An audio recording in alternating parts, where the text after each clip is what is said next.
AP రాజధాని అమరావతికి చట్టబద్ధత బిల్లును లోక్సభ ఆమోదించింది. బిల్లును కాంగ్రెస్ పార్టీ సంపూర్ణ మద్దతు ప్రకటించింది. ఈ బిల్లుతో ఏపీకి అమరావతి శాశ్వత రాజధానిగా ఉంటుందన్నారు టీడీపీ, బీజేపీ ఎంపీలు.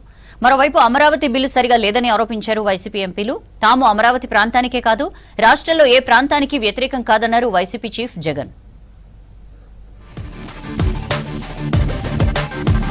పార్లమెంటులో ఆంధ్రప్రదేశ్ రాజధానిగా అమరావతికి చట్టబద్ధతపై వాడివేడి చర్చ జరిగింది. లోక్సభలో ఏపీ పునర్విభజన చట్ట సవరణ పేరుతో కేంద్ర హోంశాఖ సహాయ మంత్రి నిత్యానందరాయ్ బిల్లు ప్రవేశపెట్టారు. సుమారు 2 గంటల చర్చ తర్వాత అమరావతి చట్టబద్ధత బిల్లుకు లోక్సభ ఆమోదం తెలిపినట్లు స్పీకర్ స్థానంలో ఉన్న తేనేటి కృష్ణప్రసాద్ ప్రకటించారు. లోక్సభలో అమరావతి చట్టబద్ధత బిల్లును కాంగ్రెస్ సమర్థించింది. బిల్లుకు మద్దతు తెలుపుతున్నట్లు కాంగ్రెస్ ఎంపీ మాణికం ఠాగూర్ సభలో తెలిపారు. ఏపీ అభివృద్ధికి కాంగ్రెస్ పార్టీ అన్ని విధాలా సహకరిస్తుందన్నారు. విభజన హామీలు కేంద్రం నెరవేర్చాలన్నారు Manikam Tagore.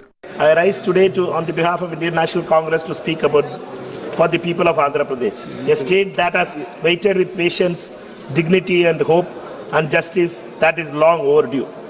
At the very outset, sir, let me be very clear. We support this bill and affirms Amravati as the capital of Andhra Pradesh. ఆంధ్రుల కలల రాజధాని అమరావతి అన్నారు కేంద్ర మంత్రి పెంబసాని చంద్రశేఖర్. రాజధాని అమరావతి బిడ్డగా సభలో ప్రసంగించడం అదృష్టమని చెప్పారు. ఏపీ ఏకైక రాజధానిగా అమరావతిని ఏర్పాటు చేయాలన్నారు.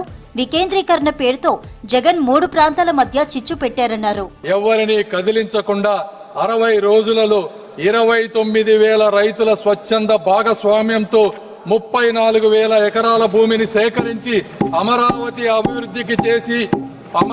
అభివృద్ధికి అంకురార్పణ చేసినటువంటి శక్తి, వ్యక్తి, నమ్మకం మా ముఖ్యమంత్రి శ్రీ గౌరవ నారా చంద్రబాబు నాయుడు గారు. ఏపీకి అమరావతి శాశ్వత రాజధానిగా ఉంటుందన్నారు బీజేపీ ఎంపీ పురంధేశ్వరి. చట్టాన్ని గౌరవించి రాష్ట్ర విభజనను ఏపీ ప్రజలు అంగీకరించారన్నారు. కొత్త రాజధాని నిర్మాణంలో గత వైసీపీ ప్రభుత్వం అమానుషంగా ప్రవర్తించిందన్నారు Purandeswari. Between the years 2019 to 2024, Andhra Pradesh had seen a period of deep uncertainty regarding the capital, sir, which was the result of the absolute thoughtless and mindless decision of multi-capitals taken by the then YSRCP government. లోక్సభలో అమరావతి బిల్లును వ్యతిరేకిస్తూ YCP ఎంపీలు walkout చేశారు. Amaravati bill సరిగా లేదని అభ్యంతరం తెలిపారు. రైతుల సమస్యలు, నిధుల గురించి చెప్పకుండా కేవలం పేరు మాత్రమే తీసుకొస్తే లాభం లేదన్నారు వైసీపీ ఎంపీ మిథున్ రెడ్డి. తాము అమరావతికి కానీ మరే ప్రాంతానికి కానీ వ్యతిరేకం కాదన్నారు. Sir, but whatever, sir, we have our concerns. I would like to raise our concerns in this bill, sir. We want them incorporated in this bill. The first thing is, sir, Amaravati is being built on the lands of farmers, sir.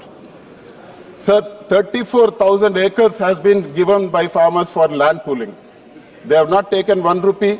They have not taken any benefit.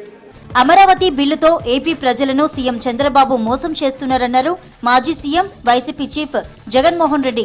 రాజ్యాంగంలో ఎక్కడైనా రాజధాని అనే పదం ఉందా అని ప్రశ్నించారు.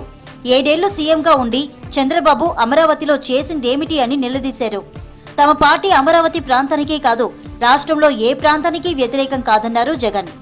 రాజధాని పేరిట పట్టపగలు తాను చేస్తా ఉన్న దోపిడీ నుంచి ప్రజలను డైవర్ట్ చేసేందుకు ఈ డ్రామాకు తెరలేపాడు.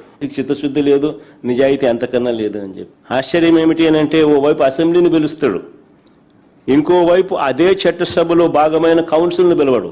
కౌన్సిల్ని పిలిస్తే రాజధాని పేరిట చంద్రబాబు చేస్తా ఉన్న అవినీతి భాగోతాన్ని కౌన్సిల్లో సభ్యులు బయట పెడతారని. లోక్సభలో ఏపీ రాజధాని అమరావతికి చట్టబద్ధత బిల్లు ఆమోదంపై హర్షం వ్యక్తం చేశారు ఆ రాష్ట్ర సీఎం చంద్రబాబు. ఇది ఆంధ్రులకు దక్కిన గౌరవంగా భావిస్తున్నట్లు చెప్పారు. గత పాలనలో ఎదురైన చీకట్లు తొలగిపోయి అమరావతి భవిష్యత్తుపై ఉన్న సందిగ్ధతకు శాశ్వతంగా తెరపడిందన్నారు చంద్రబాబు.